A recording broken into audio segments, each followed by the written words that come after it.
This is the gathering of members of the Old School Drinking Podcast. You might ask why you're doing a new podcast considering the millions that exist. Our goal is simple: to encourage people to gather in neighborhood bars and talk. Talk not only to people who agree with you, talk to people who think you're an idiot. Understand that the only way we will survive as a society is if we can get beyond our various camps and identities. This is why we're here, to save an institution that historically brought us together. Also, we like to drink.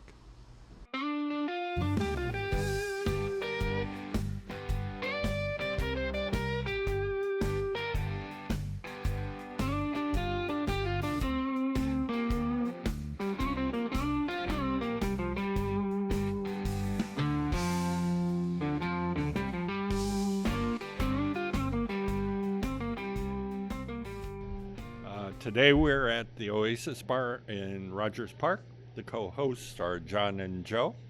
We also will have our friend Gil later, but right now we have...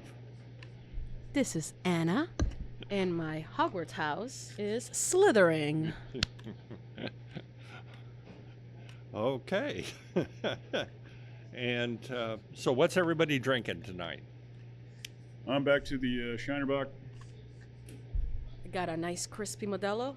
And I've got the old timers drink, a Michelob Ultra. As little beer as it can be. I feel like you're doing the Sweaty Balls podcast right now. We're doing the what? The SNL Sweaty Balls NPR. Oh. I love this. Tell us about your balls.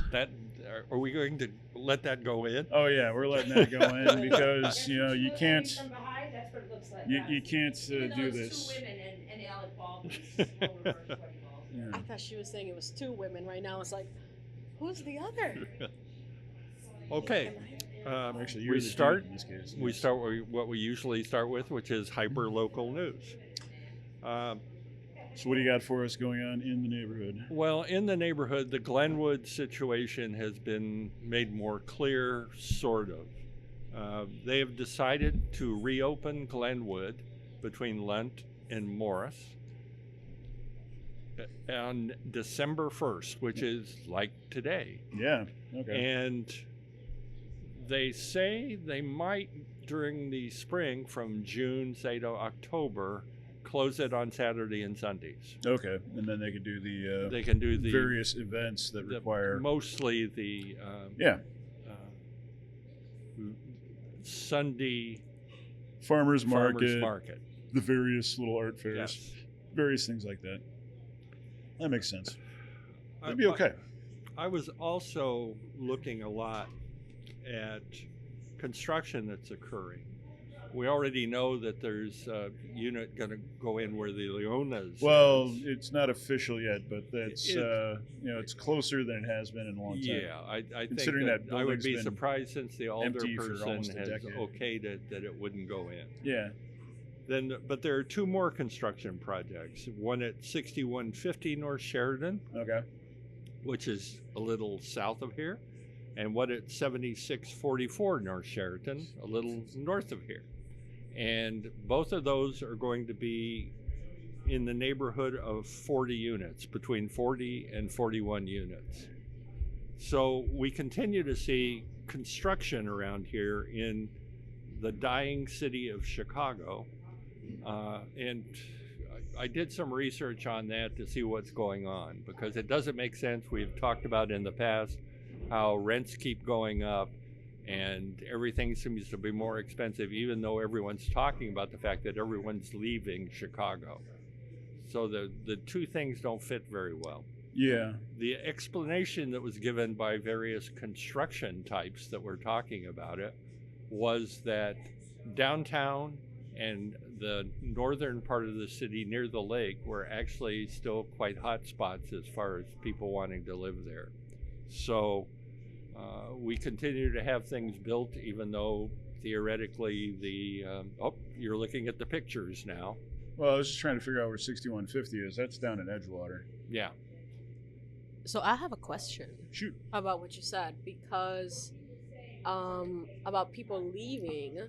I had not actually heard that myself. Do you know, like, who they're saying is leaving? Like, is it students are graduating and they're going back home, or is it more like, do we have an idea of? They have a number that they exist that they bring out every year, and it's generally in the hundreds of thousands right now. How they determine that, I don't really know, because we moved here from California 5 years ago. Mhm. So, and I'm pretty sure they didn't count us. I moved here from Florida like 6 years ago, Yeah. so I don't think they counted me either. So I don't think it's very accurate, and I think it more fits the perception of various people and multiplies the Chicago is a terrible place to live image of it. Oh yeah, it's absolutely terrible. More people should not move here so that my rent will go down. Well, see, that's the other thing. We were talking about this, and I watch very strange things, and I watch a lot of things about Japan.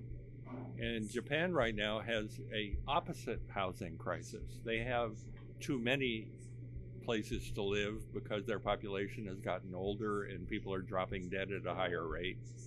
And you can buy housing even in Tokyo for a lot more reasonable value than you would They think. also have somewhat interesting immigration rules.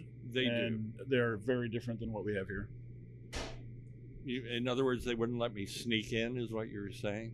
Well, I mean, you still can, but you know. I'm just saying that I'm bringing this up because as our population ages, Mhm. there is going to be a readjustment on real estate prices because people, well, even I'm old now, meaning I should have already done what I've done, which is we moved from California here.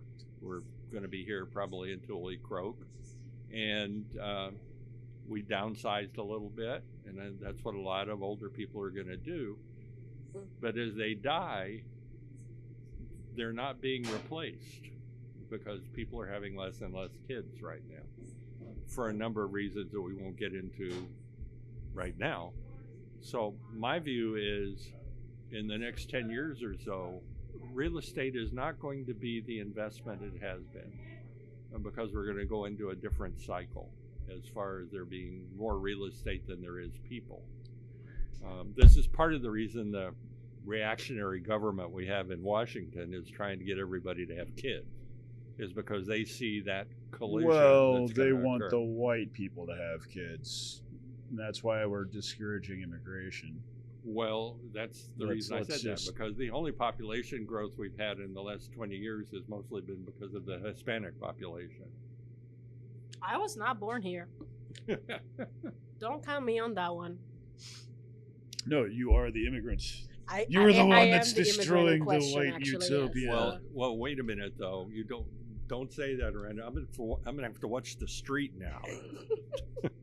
She came here legally. Yeah. She Thanks. followed the That- rules. I don't think that she did it matters. the right way. I don't think that matters. I will also shoot anybody who tries to abduct her. Aw. Oh, that's a Thank nice. you. That's a nice thought. That's gonna last a whole 5 seconds of him trying to aim, slipping to the ground. Oh no, I'll hit my target, but his 5 other people will shoot me too. So It it will- will it's gonna- end in tears for everyone I hope involved. this doesn't make it to the episode. It's gonna drive through Just- him and then through me. And Yeah, maybe. Yeah, We're both sorry. Well, martyrs. you I don't know. I don't know. I think Martyrdom awaits you, it depends. I think. It depends on the kind of bullet you it just is. you just duck. I got really dense Yeah. bones. I'm pretty sure it'll, We don't need to stop go most this of the dark. bullets. Well, no, It's we been- go it's dark been- all We the go time. dark? It's dark Yeah. already. Come on, we're just I know, keeping and up with the it's season. only 5 p.m. Anyway, there's a lot of construction coming up. Maybe it'll help. Maybe it won't. We will see. Maybe there'll be some food places and. Well, the that one are up not in Target. Leonis is supposed to be a mixed use, and I'm hoping they'll throw a little, restaurant in there.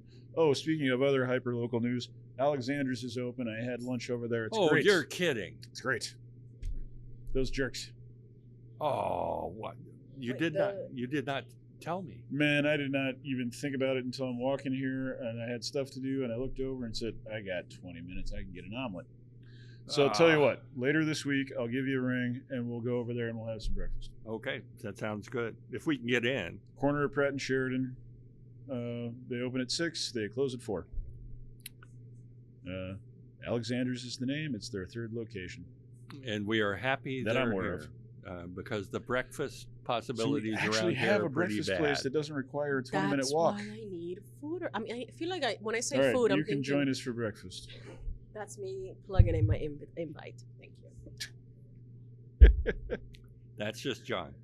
There'll be 10 people soon coming with us. That is true. Anyway, What's local next? news. Oh yeah, that's good. There is a judge in town that has been very vocal about the fact that, especially the Border Patrol, As opposed but to the ICE new sheriff also. in town. but she had a sort of vendetta, as far as I can see, against the Border Patrol because of the fact that the leader of that basically lied. And about they things. caught him. And initially, everybody that was here from ICE and Border Patrol did not have body cameras on. And she said, "Hey guys, Yes, that was the first thing. put your cameras she did. on. She said you have to have identification and you have to have a body cam. No more of this, black bag bullshit. Well, brown shirt, Gestapo, brown shirt stuff. I don't think they're not secret capable police enough to be crap. called the Gestapo. I think they're the brown shirts. Actually, when it comes down to All it, the morons with clubs. Yeah, sorry. Short bus Gestapos, too many syllables. But anyway, what happened then was she released a lot of the body camera stuff Mhm. showing exactly what was going on. Like the fact one that woman they shot and then said that she ran their car, and it's like, Yep. oh, hey, guess what? I saw the one with the bikes. Oh, yeah. well, that was Keystone Copish. That was pretty funny. Ridiculous. So, right, and what she's talking about is there was a guy that got away from about 5 or 6 of them anyway. Yeah. Oh no, I was saying that in some of the videos there was like allegations that like they came at us and they threw the bikes, but when you look at the video, it's the ICE agent Yeah. pulling the bikes from the people, Yeah. and, like throwing it on the lawn. Yeah, there was one guy. The thing I was thinking about was the guy that That, escaped. Oh, yeah, yeah, that escaped no, on the bikes. That was Yeah. Two completely separate situations. Yes. But, Yeah. both. On- What the hell? on wheels. But also, what's a problem from my perspective was what they were saying at times. They were basically chuckling about shooting people in the head, basically in a lot of circumstances. They were chuckling and berating people too, Mhm. and really professional people as far as I could see, and it was both eye-opening and disappointing. And for them to actually feel like they could get away with lying in a Mhm. courtroom. Well, this is what happens when you Is- have very low hiring standards. Well, I think It's nice Okay, to know we're that gonna- all the militia kids. we're gonna were able to get talk jobs, about my you know? past here. When I was in the Navy, I did shore patrol Okay. Okay. because they don't have a military police organization generally. So they recruit people from the ships, and generally you had to be a certain age, a certain rating. They didn't want someone that was 18 years old doing it. Sure. And so I was grabbed all the time because on top of everything else, as Rocky would say, I am a mutant, and Yeah. people don't generally monkey around with me too much. So I would go to these things, and on the other hand, the way it worked when we were in Subic Bay was there would be a senior non-commissioned guy, like a sergeant from the Marines or a chief from the Navy, and then a naval person and a Marine in the group. Okay. And generally, this place was so dense that there would be 3 or 4 groups in every block, and you would basically walk through all the bars and make sure things weren't happening bad. Sure. But anyway, we would go through the thing. We would throw a bunch of people into the paddy wagons. They would take them to the brig. Then we would go back, and they would let everybody else go, and they would say, "You mutant, you can stay and help us pull them out of the back and process them." Right. So we would be standing there, and it was mostly people that were really okay people. But you would get some people. You would have the people that were in the back were generally really drunk or really on some sort of drug of some sort. Sure.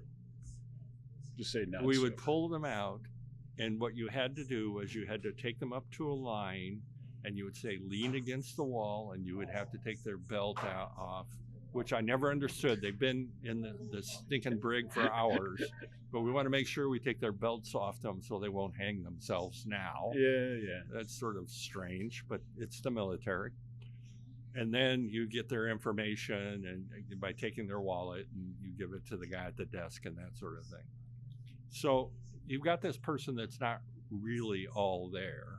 Okay. And you'll get a guy that grabs them and puts them up on the line and then just screams as loud as he can and talks as fast as he can about what to do. And the person will sort of turn around and say, what? And the guy will immediately take them by the shoulders and slam them into the wall. And we would look at one another and said, that guy is going to be a cop. And I hope that isn't. And that's exactly how they've been picking. Oh yeah. That checks out. Yeah. Again, all the people who got pardoned on January 6th, they were all looking for work. Yeah. So they're all ICE agents. Border now. Patrol hired most of them. Yeah. Wonderful.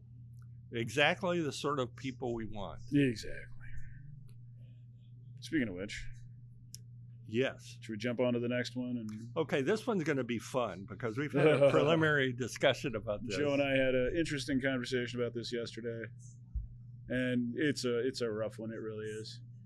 And I've been thinking about your perspective and trying to reconcile, because I treasure your view, but what this boils down to is a compromise between individual liberty and protecting people. Oh yeah, absolutely. Also, you've got a situation where the main point of this is there's a woman who was literally set on fire in an L train a couple weeks ago. Yep. By a guy that had been recently released. He was on electronic monitoring. It was on the blue. Yeah, it was Blue Line. Yeah, I remember this. Just horrific. Yeah. Fucking horrific. Well, but he wasn't the same guy that was going around punching people earlier. No, that was a different guy. Different guy assaulting we people also on the train. have a lot of serial assaulters. What I brought this up for is this is a conundrum for liberals. It is not a conundrum for conservatives. Well, yeah, because conservatives just want to, get to the point where we can pass the death penalty and do swift justice and go full Judge Dredd. Well, considering they've said on conservative viewpoints that we should just kill people that are homeless people. Yeah, exactly. Now the liberals are, but this go off in a lot of other ways. This was an absolute failure of law enforcement and the penal system and rehabilitation in every possible way. Exactly. I completely agree with you there. I also have thought about this a little bit. One of the biggest problems that Chicago has had that I've been aware of, I don't know about the rest of the world because I don't live there and I don't pay attention to local news, but we do have a situation where we don't have enough resources to cover everything and everyone. Also, on a regular basis, historically speaking, people for minor infractions have had their entire lives fucked up because they got stuck behind bars for days, if not weeks on end, waiting for a trial, lost their homes, lost everything, and all because they couldn't scrape together $500 to get out on bail. Now, for anything nonviolent, I am all for that. Yeah. If you are, there's no disagreement. There's no disagreement. You're fucked up. You fucked up. You're willing to deal with it. You're not a flight risk. You're not a danger to others. There's no reason for you to get locked up for an extended period of time. But you got people who are obviously mentally ill, and there is no place for them to go. There's no place to put them. There's not enough beds available in the shelters to begin with. There's waiting lists on most of the social service organizations that are around. And this goes all the way back to we don't have a the 80s. disagreement on any of that. Yeah. The problem I have is how this particular person, who has had a history of violence, Yeah, he should never have been let out. right, and again, this is the contradiction of individual liberty versus freedom, and we tend, I think, rightfully, to lean toward individual liberty in these instances, but and I've thought a lot about this because of our conversations with how to deal with homeless people that don't want any support. And this guy didn't want any support. I mean, he slugged his social worker. Almost everybody wants support, but they want to do it on their terms. Yeah. And almost every organization has certain terms that you have to agree to. Right. And enough of them also have had bad experiences that they don't trust anybody in authority anyway, and I don't blame them. No, I don't either, considering how they're That treated. said, it's not. There's no easy fix for any of this. Well, there's no easy fix, but I think we have to reconcile the fact that Every once in a while, something slips through the cracks and it goes horribly, horribly wrong. Yeah. well, and I think it's more than that. I think we have to, as liberals, recognize that there is a fact that there are people that are not capable of controlling themselves. Oh yeah, Either absolutely. due to mental illness problems, addiction, all sorts of things.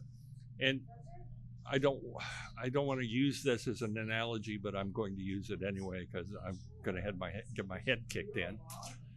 It's sort of how you deal with children. Okay. You are in a position as an adult that children can't do certain things. They're in a position they can't drive a car, theoretically. They can't drink. They're not allowed to drink and smoke. And, Right. Yeah. There are lots of things because they're still learning. They're Sure. still in a position that their brains haven't matured. There are any Yeah, number yeah. of reasons. Okay, so This is in some ways the same sort of situation. You have adults that are past a certain age that have the same but are problems. incapable of Exactly. So Okay. my point with all of this is we have to come to some sort of solution about this that protects people, because if I were involved in this case and I'd let that person go, I could not handle that. No, nor should you. And quite honestly, you know everybody what? involved in this has There's a that massive woman's amount of guilt. pain on their hands, and Yeah. if they don't feel it, they really should. And we really have sort of danced around even what it was. I don't know that we did a good job of describing what happened. This was a person that had a number of violent issues, that was actually kicked out of the mental hospital because he hit his social worker. They wouldn't let him into the mental hospital anymore because of anger issues. Had multiple, I think it was 53 problems with the police department, but a lot of those were misdemeanors. So I'm in a position that He'd never done anything quite this bad. He's lit stuff on fire before, but again, the general point is this guy was not deemed a credible public threat Right. when he should have been. And And then he did something horrific, and these things unfortunately do happen.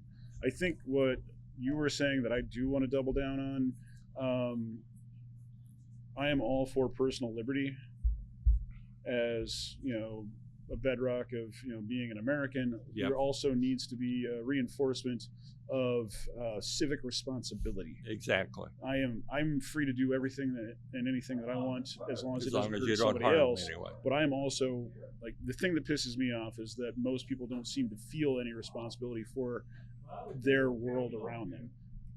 Well, there is a Puritan streak in our culture that if someone is in those positions, it's because of their own weakness, not because of other things. Yeah, and I think that's asinine. I want to add something to that actually, because with what you were saying earlier, Joe, is that at least on the liberal side, it sounds like a fear of invoking the capital I institution in terms of at least with the younger generation that I'm Mhm. here to represent today, we got like, you know, the anti-establishment people. Nothing new, but I think that's kind of where this conversation falls into a little bit, where like we want to dismantle systems, we want to break the wheel, we want to do this, we want to do that, and yet there's got to be, at least what you guys were just referring to as like some sort of civil law, like Something that Some basic See, decency that we should all treat some each other with. basic, See, like the 5 rules of Don't Reddit. burn the house down. Don't burn your neighbor's house down. If it's your and- house and you want to burn it down, you can. and I think where we both agree is it's a lot better to provide the resources to stop it before it's a problem. Yeah. than get into And this situation. I'm like And the wanting to point resources out the resources are not actually. and the resources where I'm they need to be. talking about aren't throwing someone in jail. Although I did do research, the Cook County Jail has been anywhere from 5,800 to about 6,000, 7,000, somewhere around in there, and it has a total capacity of 9,000. So there's room. If Really? yeah. No, this is the jail, not the prison. Yes. Okay. Yeah. So, but that's something I knew already. Yeah, all right. It's actually gone up a little bit. It was down in the 5,000 range for a long period. Because I of time. know most of the prisons were, bursting and getting doubled up. The jail's a completely different thing. Also, this guy doesn't need to be in jail. This guy needs to be Well, we in had an actual mental institution that can handle him. And the place that he was at, where they threw him out, yeah. is a rehab facility, Yeah. not a mental institution. If you I will. did not know that. Yeah, That's good. no, information. he was at the equivalent of a clinic, a place where you get sent to if you're, a suicide risk, if you're, showing problems. Most of those places are not places you get sent to involuntarily. Most Which of them is- are voluntary, and which is there are ultimately the also, problem here. There's not enough. Like again, thank you Reagan for closing all the stuff Yeah. that was down that existed before 1980. Well, he did that in California first. Oh, I know. Great job. Great the, job. The Anyway, the guarantee on that was we're going to shut down the mental hospitals, but we're going to open clinics, so and then didn't open clinics. with the billion-some dollars or multiple billions of dollars that Homeland Security now has, maybe they can start opening up mental health clinics and giving people the assistance they need instead of buying cruise missiles. Can we do that? Well, we're using them to blow up $50 Venezuelan fishing boats. Oh, no, right no. now, The though. DOD is doing that. That's not even, Homeland. That's straight Navy. Yeah. I didn't know that the ICE and Border Patrol had missiles. DHS was buying parts for cruise missiles. Yeah. It What was- for? No, I haven't gotten a good answer yet. They bought Christy Nome 2 new jets so she could fly around. It's like, Were those the ones without engines though? No, They bought a whole bunch of jets that didn't have engines. Well, these were just like get around jets. Yeah. Like the cool Learjet type thing. I don't know. Okay. Anyway, yes, there's a whole bunch of problems. I see what you're saying as a Democrat problem. I don't think it's so much a Democrat problem. I think it's a large metropolitan area problem. Well, it's also Because I would small say it's a towns- human problem. Small too. towns, they still have these kind of problems, but most of those small towns, the cops can get away with beating the crap out of the guy, throwing him in the tank, and then letting him out with a stern warning, and it never gets in the news. Well, And you can't do that. I in a major spent 5 metropolitan area. years on homeless committees in California. And Yeah. The amusing thing All right, is very different we than talked- if you're doing it in Arkansas. we talked to some people from states like North Dakota and things like that, Mm-hmm. and said, well, how do you deal with this? Because it gets really cold where you are. I mean, where we are, it's Yeah, another yeah. whole matter. And they said, well, there are 3 things that happen. Number 1, they either come into a shelter and deal with that. Number 2, they go in with a relative or someone they can couch surf with, Mhm. or they die. Yeah.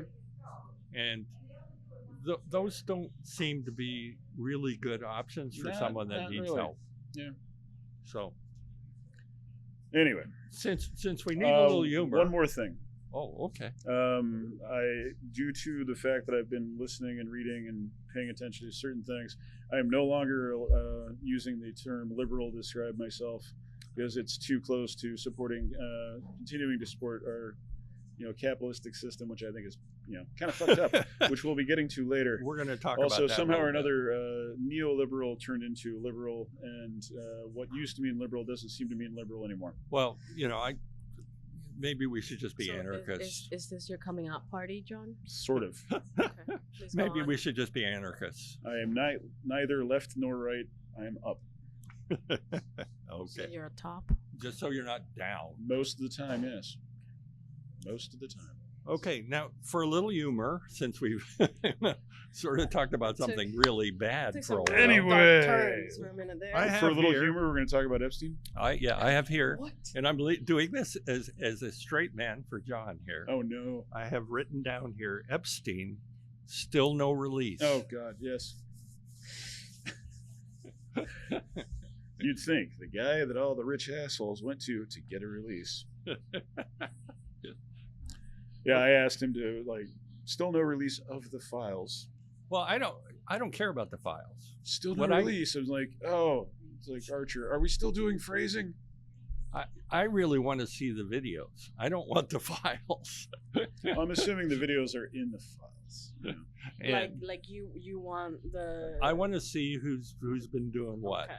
because that's the only Like the way. blackmail material they got. Yes, Okay. yes. Yeah, Because the good stuff. that's the problem. I The mean, stuff you could they've been say redacting for the last say 9 Alan months or Dershowitz, which everyone 7 knows years. went down there a lot, little guy. He could say, all I did was go down and lay on the beach. Yeah, I didn't really do anything out of the ordinary. I wasn't at the Diddy party. Yeah. exactly. I didn't have naked 15-year-olds sitting on my lap acting like I was a real cool guy. So those are the things that are the most important as far as I'm concerned. I don't care who flew down there. I don't care about any of that crap, because that is not that doesn't tell me that they did anything when they were there. Because Sure. bluntly, if they just went down there and had a few drinks, that's fine as far as I'm concerned. Yeah.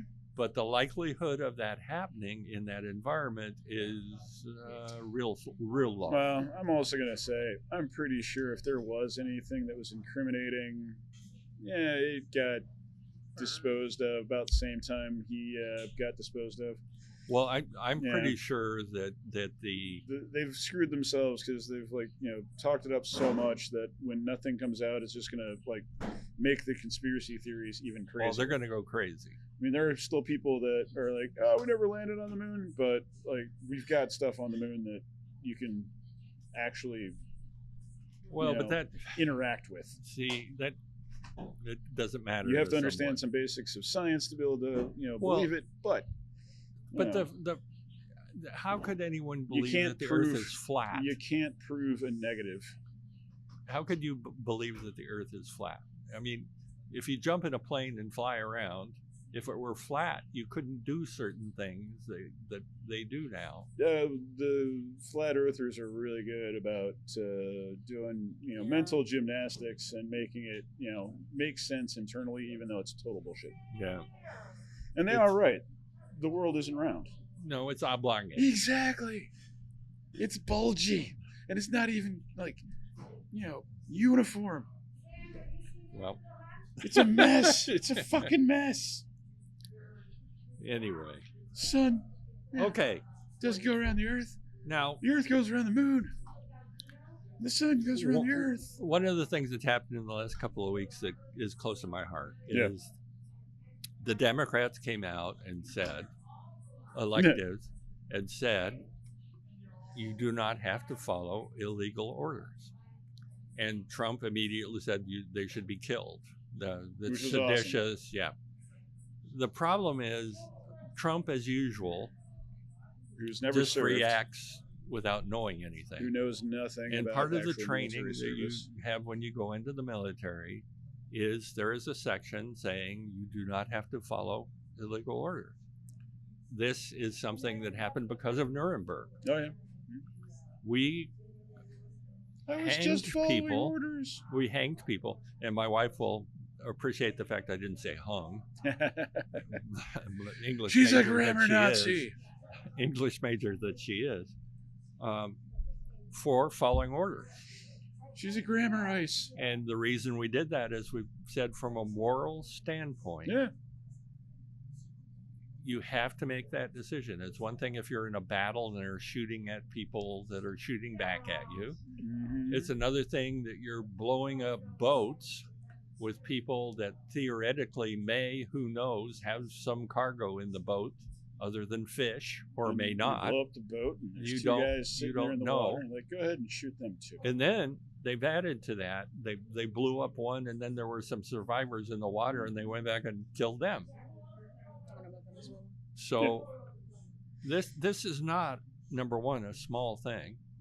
Oh no. And number two, for the president to react the way he did is just another example of how ignorant and how uninformed, meaning hopefully one of his minions would have come up to him and said, no, don't do this, because that they're actually being correct here.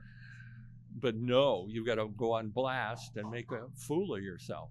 Mhm. Well, the thing that makes me combination of incredibly angry and also like laugh maniacally is that Pete Hegseth supposedly served in the military. He should know. He should remember this from basic.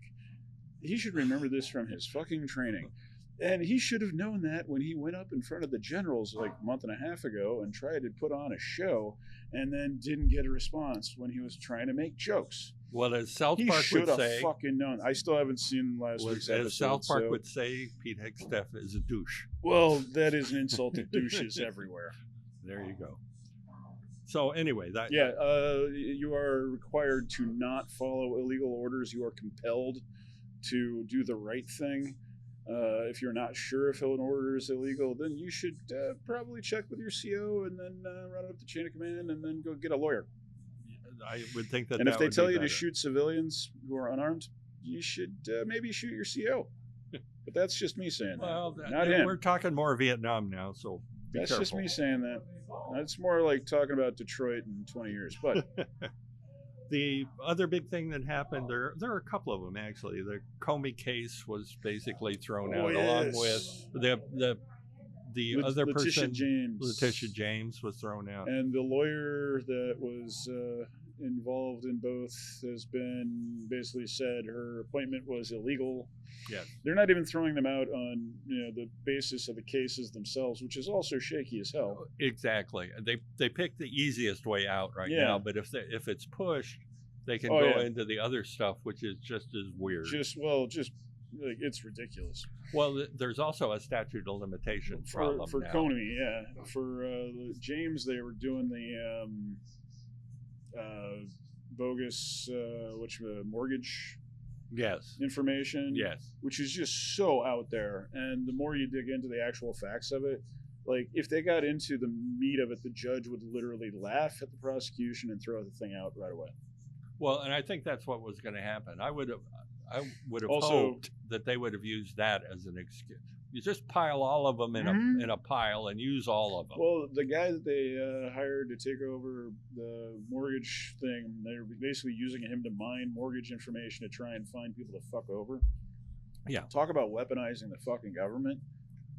Well, considering I mean, I he think said if he was you going would to do dig- it. He's doing it, but my God. I would think if you would dig in a little bit on our president's real estate dealings, you could probably find a whole bunch of things. Oh, no, they that already were a did. And problem. they got a shitload of convictions, and Yeah. it's still actually going through the courts, and he's trying to get it thrown out because I'm the president, even though it was a state thing. Okay, the final thing on our news thing is Musk has given up. He believes that it's Yeah, hopeless to fix our government as long as we have a democracy. I know. He also thinks that, compassion is going to kill us all, and empathy is evil, and Well, but that he's runs the through, coolest, most handsomest, biggest dicked guy that ever was. that runs through the entire Silicon Valley crew now. Oh yeah, and I used to look up to some of those guys. I used to think, these guys are going to be the ones that save the world. Now I'm pretty sure they're the ones that are going to fucking destroy us. It's just like that fucking movie, Don't Look Up. We're right there. This is life imitating art. Oh my God. And Idiocracy is Idiocracy is like the best case a scenario. documentary. No, it's the best case scenario. We'll be lucky if we end up in Idiocracy. Oh my God, we're so fucked. Okay, you had said that you have a bar story. Oh crap! Which one was it? Shit. Do we want to pause for a while because we have to shift guests here? Yeah, maybe. Is it a story from this bar or a different bar? It could be from any. Do you have a bar story? Do you have any bar stories? Do I have a bar story? Yeah. Hopefully humorous. Damn it. I have 2 bar stories that somehow ended up the same way, and it's with me losing my wallet. Okay. Are they funny bar stories? Well, we had Tell a us lot the of fun. funniest. Well, we had a lot of fun. Okay. What was this? Like a week ago, 2 weeks ago? Oh, last Friday? Or Yeah, last before Friday. last? We had a lot of fun drinking. We started here, I believe. 9 days ago, yeah. And then we went to Sovereign. We took a after? walk. We went to on a walk. Sovereign. We had a couple We went drinks to the there. Sovereign. Then we went to Saw a bunch of other people we Gino's. know. No. Holy- Oh yes, we ran into some of the dudes from Holy here. cats. Holy cats. John That's and to the Sovereign Nick and and- Gino's? This is After stomping around here. a little So bit. yeah. So She went on one of my walkabouts. I went on like a little bit. I let John lead the way. Uh-huh. It was. And then it- we met. Am I telling the story or are you telling the story, John? Obviously you are. I'm just interjecting like an annoying bastard. Because well, at Gino's, we met this lovely young man whose name I wish I could remember. I did follow him on Instagram, but I don't want to expose him. He had a weird name. Cool. But You weird. can say he had a white name. It's okay. He was of the younger persuasion, I want to say. He was 21. At best. Yes, He he keeps- was 100% 21. See, this is He what was happens. 100% 21. Yes, that is This correct. is what happens to me all the time. I talk along and then he jumps in every once in a while. You just have Just to be correcting. used to that. Yeah, he was 100% 21. Yes. So we're at Gino's, and I believe he had a little bit of lady trouble that started with. The best way that I can describe this is the herd met each other. Meaning his ladies that were not supposed to know of each other Oh. had a bit of an encounter. Now, this you can interject because I think you have the details of that more. He'd gone out on a couple of dates with one chick. He'd gone out on a couple of dates with the other chick. He walked in to see one chick, and it turned out both of them were there. And they were like, "Oh, we've been talking about you." And he went, "Ah, shit." And I believe that was the night that we found him at Gino's. Mhm. So then we walked all the way from Gino's back to here, Which is a bit of a hike with the guy in tow. which this guy that we just met, sweet kid, and we get here. I want to say I was perfectly fine and in full control of all my capacities. Oh, I've heard this before. And yet, when I woke up the next day, I was supposed to go to brunch with my friends. And as I'm gathering all my belongings, I discover, where's my wallet? And I have no idea. I called Gino's. It was not there. I know I had drinks here that I paid for with cash that was in my pocket. My ID was in my pocket. Well, that's good. That's good. Because I and didn't the- remember seeing your wallet at all the entire night. Oh, it was I was remember there. seeing it, but I don't remember seeing it. See, you now know, that while just we were out. expands the Well, I'm area of just where saying. it could have been lost. Yeah. But, the story has a happy ending. I got a new debit card. I got a new credit card.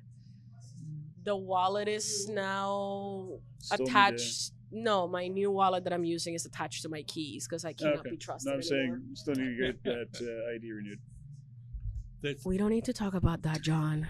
We don't need to talk about that.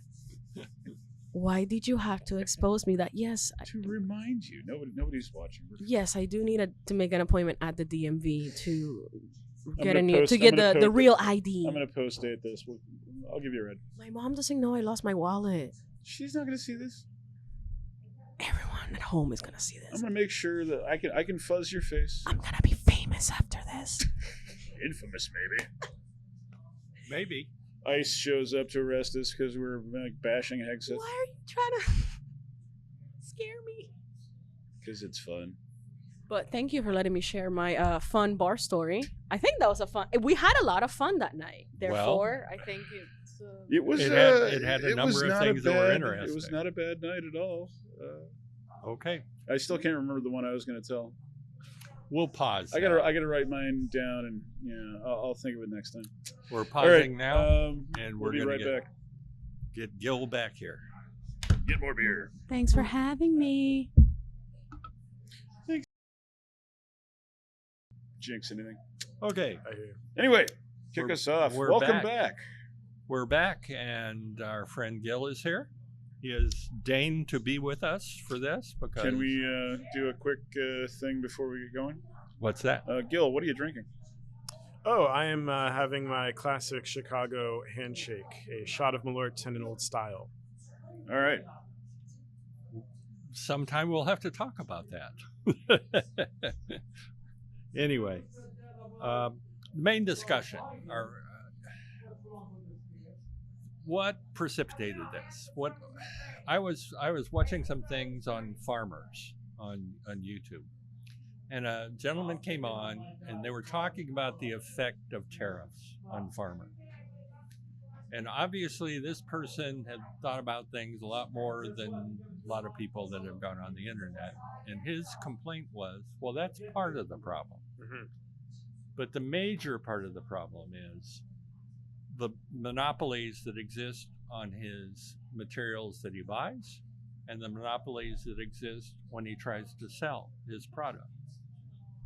And he said over the years, what has happened is they have less and less choice on what they can buy as far as fertilizers, seeds, pesticides, those sorts of things, and less choice as to who they would sell them to, their product to, which is not something that has been talked about a lot. You know, everybody focuses on the tariffs and everything else. So I went online and did some research, which is always dangerous. Very dangerous. I recommend against to listeners at home. And saw that the entire economy is fraught with monopolistic problems. Now, I have my own view on how that occurred, but we'll get into that as we start moving through this. So why are we in a position that the government feels that it's okay to allow monopolies when we theoretically are the competition's country? Well, okay. I mean, I have so much to say about agricultural production, so it's great that you guys grabbed me today. So I'm just going to run off, and you can stop me when you are ready to stop. Go for it. We'll unplug you. Yeah, just to unplug me. So there's a couple of different things. One of the first, to immediately respond to what you just said, it's never been true, in fact, that the United States is, in principle, in favor of like unfettered market competition. Markets are constructed. There is no such thing as a quote free unregulated market. They exist within legalistic and juridical constructs or frameworks, which establish parameters for acceptable normal behavior and what counts as criminal or unacceptable. The arguments for competition are actually pretty good. They're what some scholars refer to as deliberately adversarial institutions, right? Yeah. So as a deliberately adversarial institution within a society, market competition produces all kinds of like knock-on or secondary effects that are in fact beneficial to consumers in at least ideal cases, and even in many cases where there are market failures. By this we mean that, like, in cases of monopoly where there is an explicit de facto kind of like control over a particular industrial sector or market sector by one entity, and the same goes for cartels, right, where there's an agreement amongst individual supposedly competitive firms basically to have de facto monopolies in areas where they don't compete with one another. This allows them to set prices. It allows them to get away with things like price gouging, which is, bad for the ultimate consumers of these products, especially when they're essential products, as is the case in food commodity production. Yes. So by contrast, in conditions of at least ideal competition, although I think it works out again, even in many cases of market failures, we can talk about that later. Competition forces competing firms, rival firms, to try to drive down the cost, the ultimate price of the commodity or service that they're providing to basically something like cost of production, right? So that they're not able to gouge consumers. And the reason why this is the case is if you just think through the dynamics of market competition for just a second, right? Like if I'm trying to oversell, charge what is more than is fair, charge significantly more than cost of production for a particular commodity, you, my competitor, will undersell me by selling closer to the cost of production, and this will allow you to, in the long run, conquer more and more of the market. Now, one of the interesting things about that is that, by this very logic, due to economies of scale, larger firms will be able systematically to undersell their competitors. They'll be able to get closer to that cost of production than, say, your small-scale organizations and firms, which leads, kind of paradoxically, to conditions of monopoly dominance, right? So we have a kind of interesting tension where, on the one hand, we like the dynamics of market competition. They tend to kind of supersede, undermine themselves, in practice, on a long enough timeline. This is why we develop a series of laws and regulations designed to prevent monopolistic centralization of power. Kind of most consequentially in the United States, we have the Sherman Antitrust Act. But the point is, right, to prevent any particular firm from gaining monopoly dominance. There's been an interesting thing happening recently, actually. There's a still ongoing court case where Google has been taken to court. You aware of this? Yeah, you know about this? Google's been taken to court for violating Sherman Antitrust because of the way that they use tactics to kind of make Chrome and therefore Google search the de facto and in some cases the only search engine that certain machines can use. But part of the ongoing litigation, in their defense, they're like, well, actually, we don't have a de facto monopoly on search engines anymore because of AI, because people are using ChatGPT so often to just get information from the internet. So anyway, that's still ongoing legislation.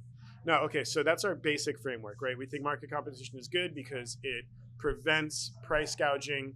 We therefore find cheaper commodities, better provision of goods and services for consumers at the last resort. I'm less convinced by other arguments, say about economists will talk about there being competition leading to a situation of what they call Pareto efficiency, the idea of you have a maximally efficient allocation of productive capacities and then distribution of goods produced. I don't think we get maximally optimized outputs, but I think the argument against monopolies on the basis of price gouging due to market dynamics, that makes sense to me. Now, when we get to food production in particular, there are two things that have happened over the course of the past about 70 years. And it has to do with, on the one hand, the structure and shape of individual agricultural farming operations, which is to say there's been a tendency towards large-scale, more or less monocrop industrialized agriculture. And on the other hand, there's been a major transformation in the global food system, which has to do with a series, this is all downstream of a series of laws that passed and technological innovations starting in the aftermath of the Great Depression. So after the Great Depression kicks in, there is a desire for making agricultural production an economically viable thing again, where that economy had completely fucking collapsed. And so we get a series of subsidies that are provided especially for grain production. So in the US, this means mostly corn, soybean. And on the other hand, a series of pretty restrictive tariffs that are trying to prevent the importation of mostly grain commodities, which are the baseline for subsistence agriculture, and which of course form the basis of all of our like actual, food consumption. As a result of this, what we start to see by the time we get to like the 1970s is the development of what scholars, ecologists, and economists call the breadbasket model, where grain production, which again is the baseline foundation for all like subsistence agriculture, the thing that lets you feed a population, is increasingly concentrated in only a handful of places. There's like 5 countries. It's like the United States, India, Brazil. I'm forgetting the other 2. Maybe Argentina. Maybe Argentina. That sounds right. And maybe I think some parts of China, if I'm not mistaken. And so we've got like, and even internally to these like small number of countries, where the grain production is taking place. So we're talking corn, soybeans, rice, and wheat, right? This is also happening in a very small number of regional locations within these, quote, breadbasket countries. This means that, for instance, in the US, something ridiculous like 70% of corn production, which is like a ton of our agricultural output, is happening in like 6 or 7 states, right? So there's a couple of things about this that are interesting. At the same time, right, all these other places that formerly were doing subsistence agriculture in one form or another in other parts of the world and outside of these regions within the breadbasket nations, their agricultural production has been shifted entirely as well. They're no longer doing the subsistence grain production. They're doing cash commodity like food products for export. If they are. If they are at all, right? And so that specifically is what NAFTA did to subsistence farmers in Mexico. Yes. When we forced the input of our corn. Exactly. And basically, and from an ecological standpoint, destroyed a lot of the indigenous corn products. Totally. Yeah, because again, so you got like the corn farmers are being heavily subsidized here in the US to try to, kickstart food production so that we're going to be able to feed ourselves in spite of the collapsed economy and the Great Depression. All of a sudden, by the time we get to the 1940s, we have all these grain surpluses. Yeah. A new kind of problem, actually, as regards food commodity production. And so the US sets up a bunch of food aid programs where these surpluses of grains are shipped more or less gratis to third world and developing countries. But at the same time, their local their agricultural production is being shifted to like export production. So things like cash crops, like tobacco, sugar, coffee, things like this. Or they're been driven into becoming our illegal alien population. Totally, right? And the agricultural production in the United States is completely dependent upon illegal foreign labor, immigrant labor, which is being hyper exploited, right? So what you wind up with then is a situation where there are these countries that used to farm for themselves to feed themselves, local communities. Now they're making coffee, say, for export to primarily places in the global north and places like the United States. We love our coffee, but I don't know if you've tried. I have. You actually can't live on coffee and tobacco. Doesn't work. You actually will need to eat bread at some point. I thought I saw you trying that. Yeah, though. You've seen me try it. So you can get away with beer for a while. You can get away with beer. There's some grain For a involved while. there for a little while. So you wind up with a situation of what we refer to as agro-export dependency, where now these countries are all dependent on being able to feed their populations on places like the US, India, and China, Brazil, Argentina. And at the same, because their agricultural production is totally geared for making more or less luxury foodstuffs that they couldn't feed themselves with if they tried, and which they can't afford based on their kind of local position within the global economy. So they need to export it, and the U.S. is the consumer of last resort in the world market. So that's the kind of global picture, right? We have agro-export dependency in both directions. The economic and financial stability and viability of our agricultural model requires that we're able to ship these grains that we're producing at enormous volumes overseas, where people are no longer feeding themselves but creating luxury items for us. Well, more than luxury items. I mean, if you look at at South America and Afghanistan, they're providing our drugs. Yeah, it's poppy fields, for instance, right? Yeah, no, 100%. And we're doing that even when we were in Afghanistan. There was a look the other way that's policy. why we went in. Well, you may or may not know this, but just a few years ago, when the Taliban retook Afghanistan, they banned the production of they banned poppy And How long did that last? not very long because the United Nations condemned them for it. But they also had closed down poppy production before we went in. Yeah, In the It's aughts. almost as though there's like Yeah, See, almost as though. it's a little strange. Isn't it? There are two things Yeah. I think that leap out at me from what you just said. Number one, a lot of the grains you're talking about are either turned into ethanol, Yes. which is not a very efficient thing to do, No. or even worse, sugar, Don't you knock my Or- high fructose corn syrup, man. or even worse than that, as animal feed. Yes. Oh So- yes. No. Yeah. so- A ton of our. Yeah. No. Go ahead. Sorry. So, uh, our entire structure has been manipulated by various laws that we've passed, by looking the other way in industries as they've moved into certain situations where the small farmer has been basically destroyed. Totally. And in order to survive now, you need to buy huge amounts of land and have equipment that's unbelievably expensive now. Totally. That you can't repair yourself. You cannot They repair. can't even repair You it. cannot yeah. repair. And again, if you don't play this game, right? Because a lot of these, there's like lots of like subcontracting that takes place. Mhm. And subcontracting is a version of a kind of informalized labor relation, which allows these large corporations to sidestep a lot of what would otherwise be meaningfully enforceable legislation, say about labor protection rights or environmental safeguards, where they can throw up their hands, like Tyson Chicken can throw up their hands and be like, "Oh, we didn't know that like the conditions on yeah, X or yeah. Y farm were like, Well, it's modern Even day though they sharecropping. control the whole thing. it's sharecropping." It's Yeah, exactly it's right. It's the modern day modern version. Yeah. Now, Exactly. what then happens is this. I can remember when I was small and hamburgers cost 10 cents that Back when we McDonald's were was the new. paragon of food. Yeah. We were the place where the food was the best and most plentiful and the cheapest and everything else.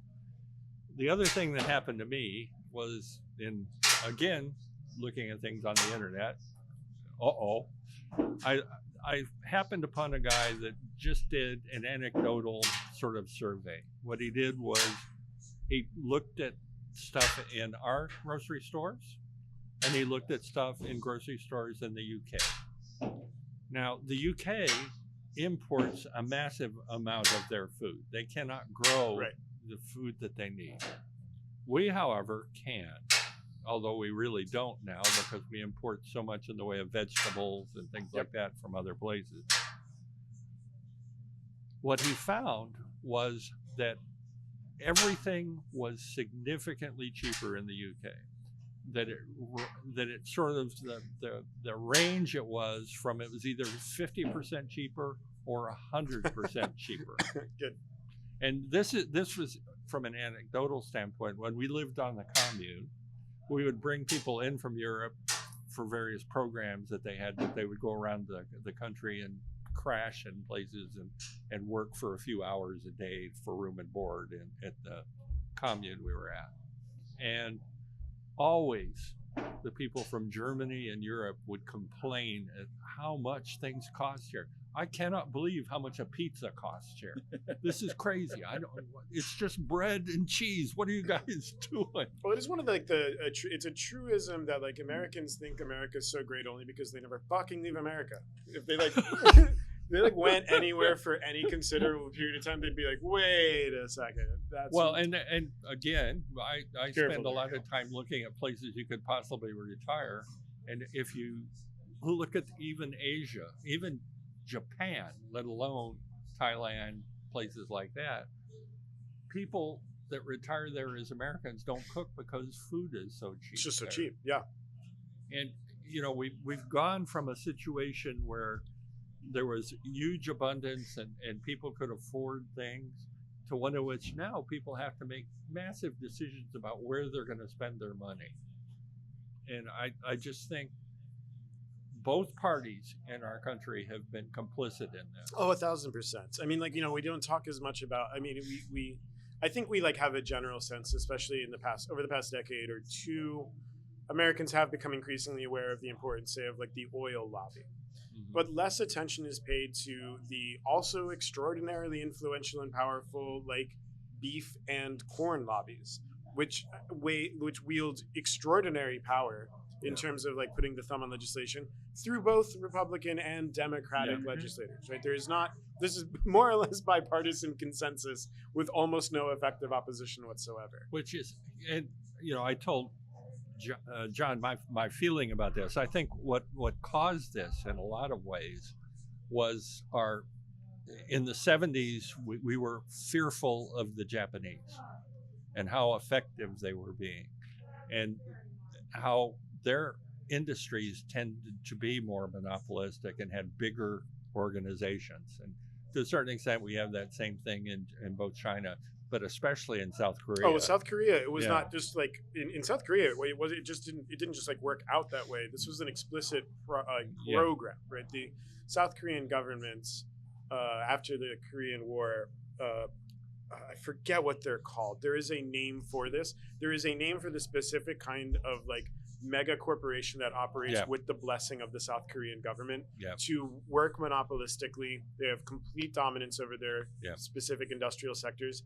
Daewoo is one of these companies. Hyundai, exactly. Yeah. And these are like enormous corporations that have tons of like branches. They do lots of different things. Yeah, they build everything from ships to TVs to everything you can think of. Yeah, from like massive freight shipping containers to microchips that are in everything. But like at the same time that they're given basically like legitimate state sanctioned monopolies, the state turns around and tells them how to manage their surpluses. Yeah, and it places relatively strict demands on compensatory packages and ultimately pricing for consumer goods, at least within the country. Sounds kind of like socialism. So it does sort of sound like it. It's a highly, it's really what it is. It's like a highly regulated version of like state capitalism that made it one of really like maybe one or two countries that has escaped the trap of going from being a former colonized country to being economically prosperous on its own accords. And it's a very specific set of conditions that allowed them to do that. But like by contrast, just about like every other country that's been told, oh, you need to swallow the following suite of neoliberal austerity policies because otherwise the International Monetary Fund of the World Bank won't give you loans. Like none of the other countries who were subjected to this kind of pressure from without managed to ever, for some reason, they're still developing. I don't know when they're going to be developed. They're still in developing stage. Well, and what I was going to get to is people here got scared of that. And they said, okay, the only way we're going to really be able to compete in this instance is if we start turning our eyes away from monopolistic practices. We allow people to get bigger. And, you brought up Silicon Valley and the various software things that exist there in Seattle and every place else. We've looked the other way in all of these areas and said, well, it's not optimal for a capitalistic society, but on the other hand, if we're going to compete with people overseas that have from our view, more regulated economy, although I don't think that's true. I think our economy is probably one of the more regulated. It's highly regulated, just not in like a way that redounds to the benefit of like average working people. It's extraordinarily well regulated, and it's why we have like the most billionaires. Exactly. Right. I mean, like which tells us that we are succeeding. We are succeeding because there are a lot of those. So so returning to like the other side of the transformations in like the shape of agricultural production, you get the development of large-scale industrial models, right? The introduction of like the Fordist model of like homogenized, like bring the factory shape as like a technology, as a model to farm working. And the thing is that like we actually know quite well that this is not as efficient a model as proponents make it out to be, or that you might spontaneously think. Surely there are gains from economies of scale, right? That's definitely true. But like a lot of these, because of the way that the commodities markets in food products work, you're actually just trying to bring the most amounts of a particular food commodity to market as possible. This is not maximally efficient at all in terms of like ecological production or sustainability. What you wind up with is like monocrop or near monocrop. Or product quality. Which Oh, we've yeah. known for forever. is Yeah, terrible. totally. Yeah, we've known for forever. Like it turns out that like if you want like maximal yield in terms of like crop yield for factors of inputs to production, you want like a medium-sized or a medium-sized farming operation that's holistically organized, that's producing a diverse variety Yep. of things where you get to like reuse outputs of say The old Iowa model. You have 100%. pigs, Yep. corn, all sorts of Yes. things that then you can move And then around you move them depending around. on how the market. Yeah, instead we raise everything to the ground and then we're like, we're just going to plant corn this season and soybeans next, which is not a sufficient crop rotation to replenish. Well, that's the why we have fertilizer. to keep dumping all the extra Why we need fertilizer. to continue to dump in. extra fertilizers in a phenomenon that ecologists refer to as the fertilizer treadmill. I don't know about you guys, but the last like 5-6 years, I've seen way more dust being blown off Yeah. the top 100%. of recently plowed fields that they used to actually do things to make sure it didn't happen. Well, there's that, right? And then so like there are like knockoff ecological effects of this, which Oh, are yeah. really catastrophic. There's one phenomenon you might look into, which is because most fertilizers are nitrogen, right? Yep. Like, Mhm. and by the way, no one ever talks about this either.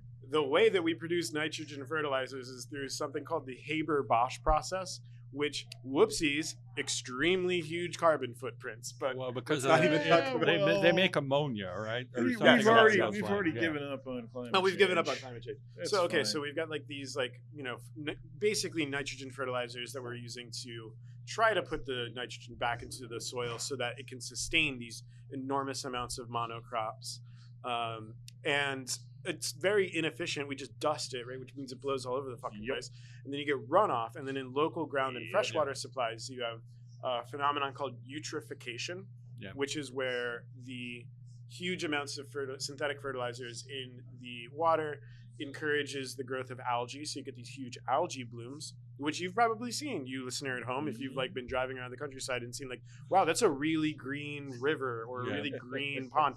That's a algae bloom due to eutrophication. So dense is the algae then that light can no longer reach the bottom of the river or the body of water. So all of the plants Fish die. plants Well, and fish die, and plants, you get fish, these mass die-off events. Would you guess that the number of fresh bodies of water that have undergone eutrophication and mass death events is estimated to be 70%? You got me. It's a bad See, scene. Oh, there, yeah. there is another thing that goes on. I lived for a while in a town called Ontario, Oregon, which is a farming town. I was working for Orida, which makes French fry, They do. Delicious. and there are cancer blooms in those Yes. communities. Oh, yes. Well, because alongside the fertilizer treadmill, there's a pesticide treadmill. Exactly. Right? Because again, like if you have a holistically organized, more or less naturally, ecologically diverse, region, biosphere that you're growing plants within, there are natural checks to pests. There will be local predators. The diversity will encourage Yeah. like all kinds of things. If you don't have that, then what you're going to need to do, if you just because again, monocrop production means that the entire farming operation is now susceptible to being predated upon by a single pest or parasite. Or you're in a catastrophic problem. So you get at that point. catastrophic collapse in the event of any one pest gaining any kind of like foothold in the area.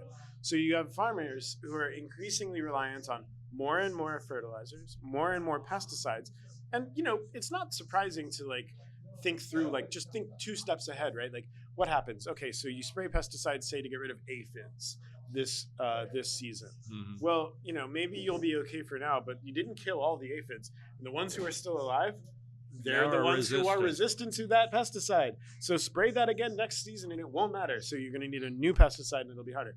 So again, now that's like a kind of like, and by the way, one thing to notice here too is that like we're just describing the dynamics of what these farming operations look like.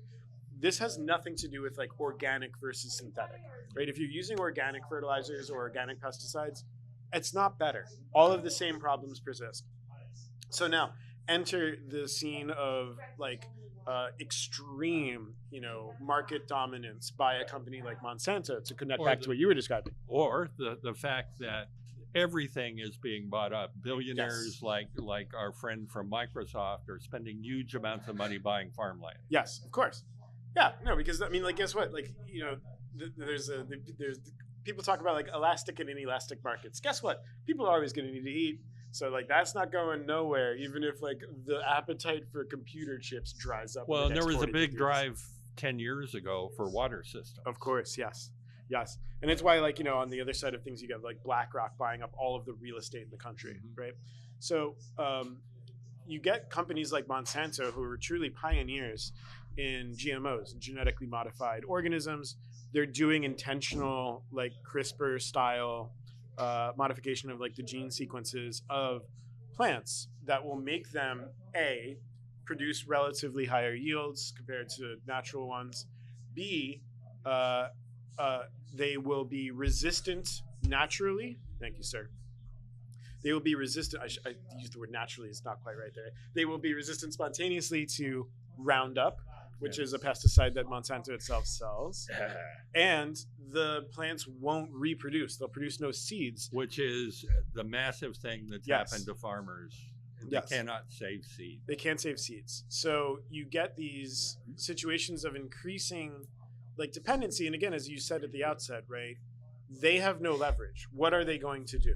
Yeah. It's been bad here, and I hope it doesn't get worse.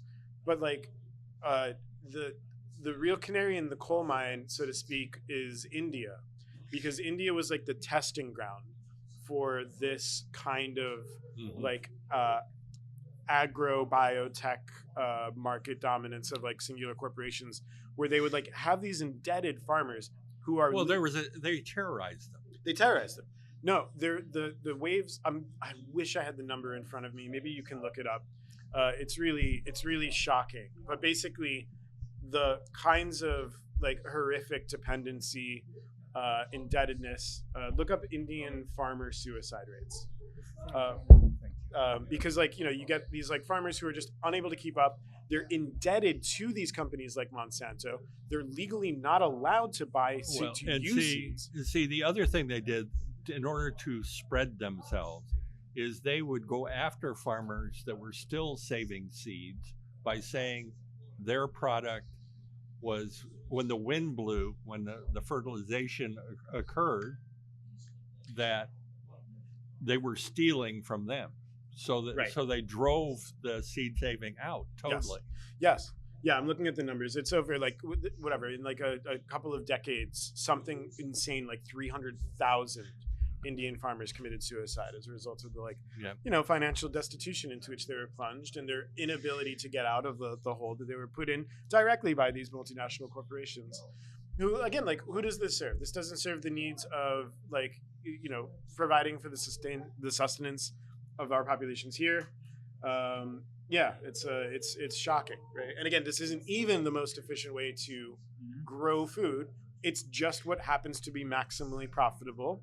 And it is one of the reasons why, like, one of my things in general is, like, I think we should, as a society, I want to say this, right? I want to say that markets have their places, that there are certain things that it makes sense to use those mechanisms of deliberately adversarial institutions. I think that's fine. But there are some things that I think should probably not be market mediated. That is to say that I think some things should be produced and distributed in ways that aren't, that don't operate according to the logic of commodity production for the sake of accumulation or profit. I would say, and I think food pretty clearly fits into that. I would say of all the countries I know, that France has attacked this more than a lot of other people. I don't know whether they've been more successful, but it appears that the small farmer can exist in France, where here it would be very difficult for someone to be a farmer. There's been really exciting and interesting experiments in sort of like land reclamation for the purposes of like sustainable agriculture in Latin America and in certain places in Africa. I forget now the name of it. I didn't prepare for this, believe it or not. This is all just off the dome. But there's like a couple of countries. I would hate to think what it would be like if you actually prepared for it. Imagine if I was formidable and had some information to back up my bullshit.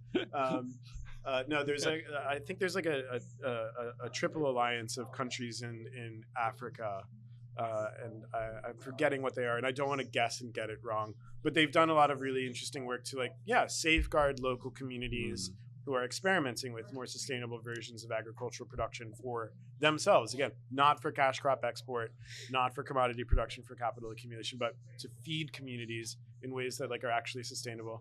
You've got a lot of this happening again in Latin America. Chiapas in Mexico is really exciting here. One of the things that is always frustrating to me is it's not really a secret. We know the models, right? It's just that we're kind of locked in due to the pressures of political economy upon on this system. It's interesting to me because I'm from California mostly, and there were actually families of ex-farm workers that would buy a 10-acre plot that had a water right and would support the whole family on that 10 acres. Now, they did a lot of stoop labor and did a lot of stuff that would be different than an American farmer. But what they were much more efficient. Yes. The same thing with a lot of the people I knew in Ontario, Oregon.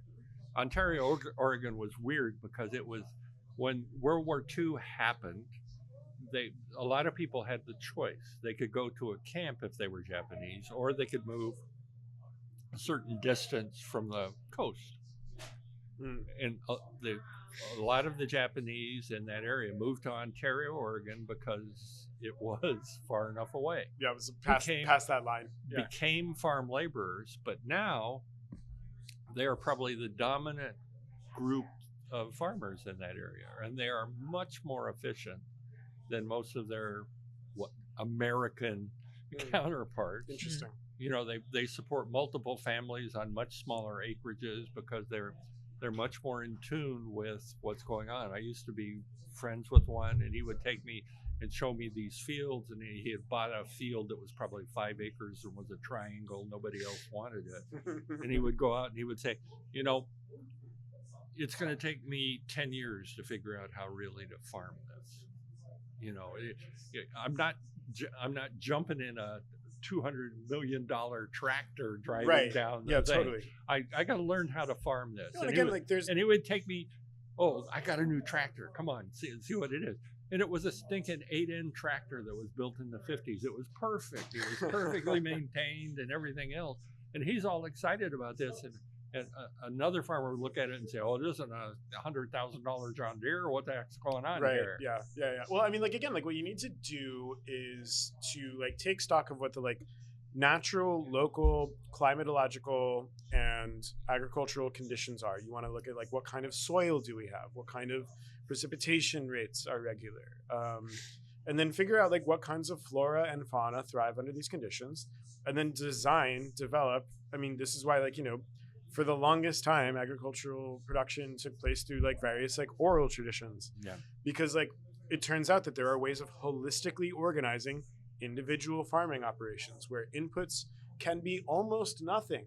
Yeah. Because so much of what you're producing is waste product from this part of the operation can be used as an input in that part of the operation. Instead of being a ecological hazard. An ecological hazard, which is, some theorists, I'm quite fond of a framework for thinking about this that's been popularized by a guy named John Bellamy Foster. It's the idea of an ecological rift. So instead of having there being a kind of holistic cyclical thing, which isn't to idealize nature, right? This is something we're creating and trying to intentionally produce. It's not automatic. We're not return to nature people here. But you can consciously wait a minute. You're making a jump there. But you can, exactly. We can intentionally organize these 5 or 10 acres so that it has got more something like a self-sustaining thing. Whereas this capitalist form of large-scale industrial agriculture is all inputs and all outputs, and the waste goes somewhere else. It is nothing to do with this sort of cyclical rhythm, and as a result, we get these accumulations of ecological kinds of crises start to emerge The hog farms in North Carolina when a hurricane goes through. Yeah, exactly. And you have huge ponds from their pig operations. And what generally tends to happen, again, under conditions of like a capitalist organization of the agricultural sector, is when there is a crisis, we just like bring in a new input to try to like paper it over, which just displaces it, right? It doesn't actually solve the underlying unsustainability. It sort of just like moves the crisis maybe elsewhere at best, and usually not even all that efficiently. So, I mean, one of the things that drives me crazy about all these discussions is that what economies of scale work in certain ways, yes, but they're all also extremely wasteful as processes. Exactly what you're talking about, and we can't be in a position we can be as wasteful as we are. That's just not in the cards. We totally un-American. We sure can't. Oh, come on. We are the most wasteful country that ever existed. We're God's wasteful. Listen, I am very wasteful, which is why I would like there to be a very powerful state to stop me. Or at least to rein me in and clean up after me or something.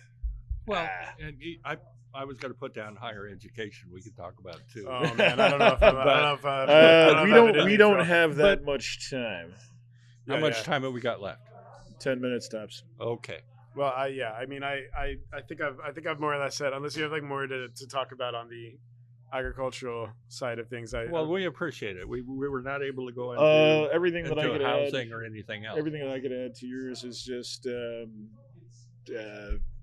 personal accounts from my family of a bunch of farmers in the South and all the bullshit they've gone through, and the process that they've all gone through from working as 1960s independent farmers as a family with like 500 acres, and now they own 10 acres and they work those same 500 acres for someone else. A corporation.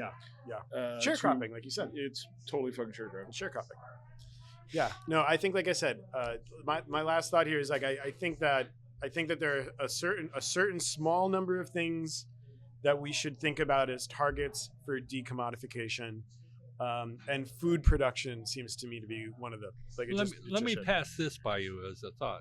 There used to be fair trade laws, and what that meant was, for example, Walmart could not get a better price than John's Hardware down the lane. Everybody gets the same price. So in effect, all businesses are on the same level. And then all of a sudden, because things were getting more expensive, everybody decided superstores were the way to go. That could get prices much more. Huge box stores. Yeah. That in a lot of ways, that's what's happened through the whole economy. We've thought that the way to go is we're going to get bigger and quote more efficient. The problem is once you get to a certain stage, they don't need to be efficient because they've driven everybody else out. Well, I mean, the contradictory thing, the sort of contradictory appraisal that a Marxist like me has to have with capitalism, right? And this was true of Marx himself, is that like you just cannot fucking deny how amazing the productive capacities are that capitalist dynamics open up and make necessary and generalize throughout whole industrial sectors, right? Like it's astonishing. Like I said before, like one of the problems that like faces, the American farmer, the American agricultural industry as a whole is what do you do with this grain surplus? Do you realize how insane it would be if you went back even 150 years and said like, oh God, what a problem it is that we got all this grain. Oh no, we've got more than enough food. We have so much grain. Overproduction, abundance, and underconsumption turn out to be a new kind of economic problem. And that we don't just say, okay, we're going to send that to people that need it. Well, then we feed everyone, right? Exactly. Man. So like the thing is like the Marxist take is that like that shit rules. It's amazing that we have a surplus problem now. It is only that like, what we should do is rationally reorganize the economy so as to have the distribution, the allocation of our productive capacities and the organization of our distributional mechanisms be geared toward the satisfaction of human needs. And until we do that, it will continue to be in the service of the accumulation of capital for a fleetingly small hands of venal billionaires who don't even have fucking imaginations. They don't even seem to be having a good time. As far So as it's very they're embarrassing concerned, for us. as far as they're concerned, their needs are being met. They're which not is, though. you They're, know, not. They're manifestly unhappy. Well, yeah, No, they're no, gonna. that- That's why they that's- need more. They need that's- more, obviously. That's entirely true, though. I mean, what sort of person do you have to be to want more, even though you've got so much now that you can never do anything with? Okay, so like when At the detriment to everyone else. There's I don't bring too much like explicit philosophy on when you guys have me, which is fine. I love the chatting, but I hope you do that. well, here's a little fun one. There's a little known unpublished piece by one Jean-Jacques Rousseau. Right? Yeah. He writes a piece called "The Discourse on Wealth," or richesse, like riches, and in it he asks himself a question: could I make money? Could I be the kind of person who like goes out of his way to like make money with the intent of then like doing good with it? Mm-hmm. And the answer to his own question is like no, because to become the kind of person who makes enough money to like do meaningful good, I would have to become the kind of person who wouldn't then be able to be charitable properly. Yeah. Like it would ruin that sort of inner morality that I would require. Like you cannot retain that. Well, That there's yeah, it makes sense. weirdness that goes on in this too. I mean, there are some psychological issues, I think, Totally.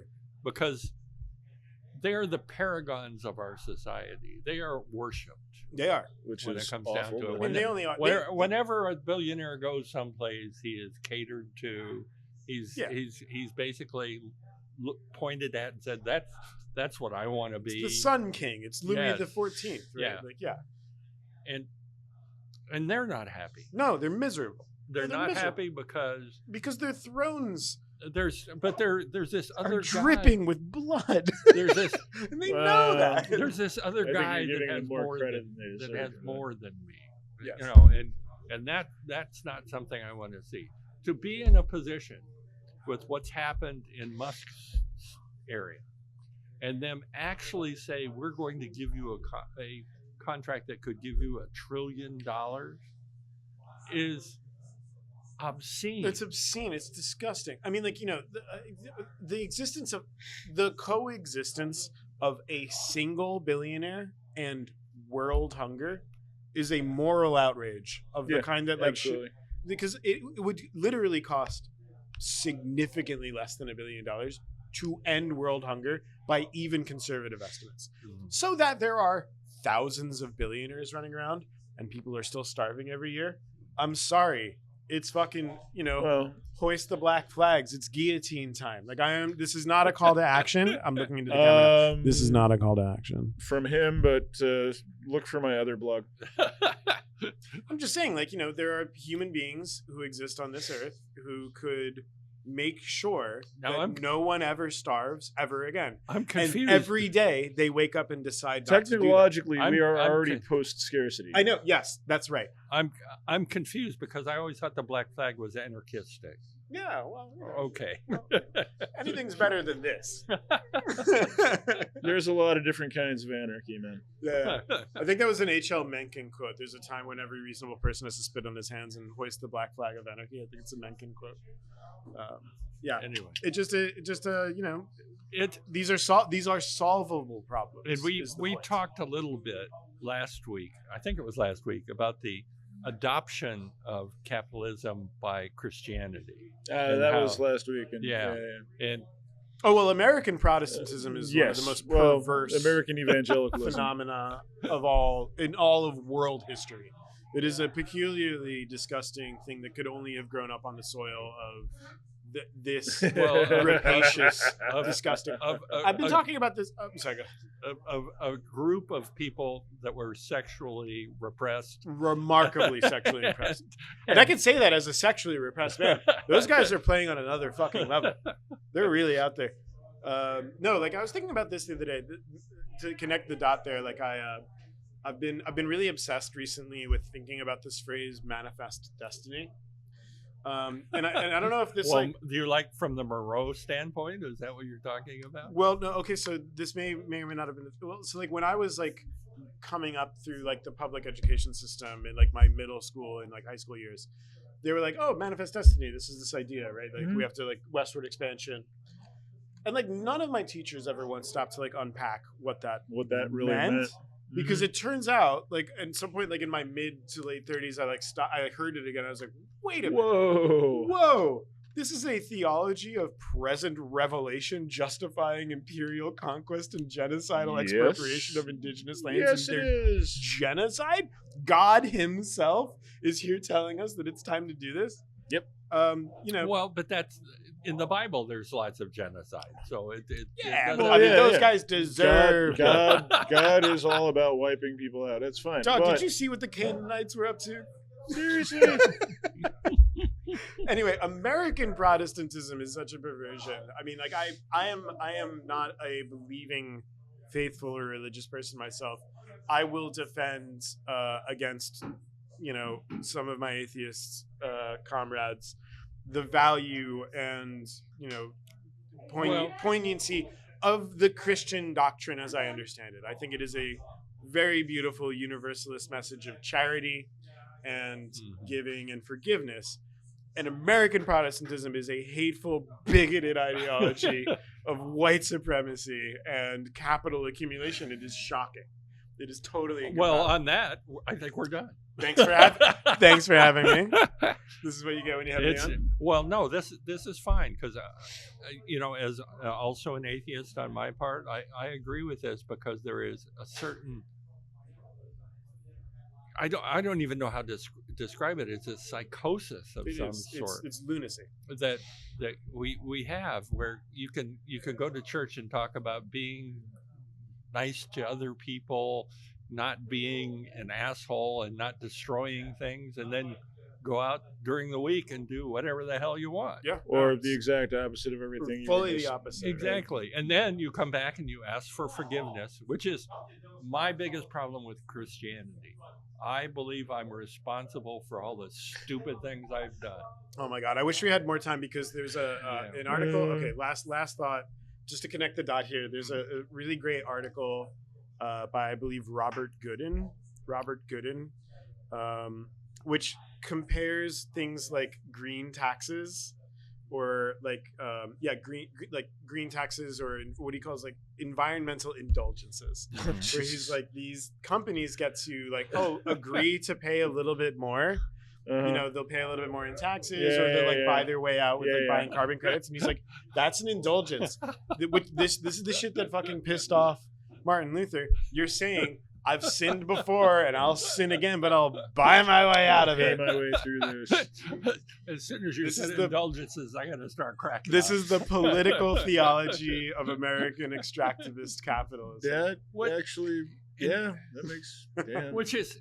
Fuck. I have no problem with people of faith. And I do everything I can not to belittle them or to be, although in some cases that's not true. but I've had interactions with people that had faith was their entire crutch. They lived crappy lives. They were in a position that faith was the thing that made this life worth living. And I am not in a position that I want to attack that. Of course not. What I want to attack is how the state and moneyed interests. Now I'm going to sound a little bit like a communist here. Well, come in. The water's fine. How they pervert that and use that to enslave them with debt, enslave them with a philosophy that just doesn't work very well. I mean, there's very little that's more disgusting to me than like seeing these like pastors of like mega churches like stand up before a crowd and be like, I need another jet. Well, I can't. I need to be closer to God, literally, so that I can make sure to get your prayers to Him. 2 jets isn't enough. I feel like that third is going to get me there. This one will get me closer to God because it can go slightly higher. I need more mileage. No, and again, as a non-believing person, like I see motherfuckers like that, and I'm like, I hope there's a hell. Oh, you're going, buddy. Like, there's no way. We'll have to come in suitcase-sized and continue portable, this. Yes, because we'll circle back around. laser because- guillotines on the way. We'll circle back around to the evils of like specifically American Protestantism. We later. still haven't actually I gotten don't to have a problem with that. the other end of the food chain. Yeah, I told him when he Or showed me the list, I was like, housing, I'm gonna dominate. We're gonna or just talk about that. you know. I'm gonna run manufacturing. though. Thank you guys for having me. Thank you for jumping in again. It is always, let me- always it is a pleasure.